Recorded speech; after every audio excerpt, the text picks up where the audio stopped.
Can anybody here explain the meaning of this art? Grabe yung impact sa akin na ito. Grabe. Ang lalim. So, pakita ko sa inyo kung ano. Yan. And so, iba yung impact na ito sa akin.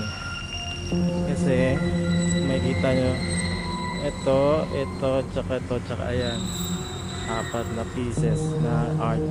Ito, nagre-represent na yung libingan. It's either ito yung family natin or loved ones natin, or kasi ito naman is either tayo na papunta na sa langit. Yun yung explain ko dito sa art na to. Grabe ang lalim na ito.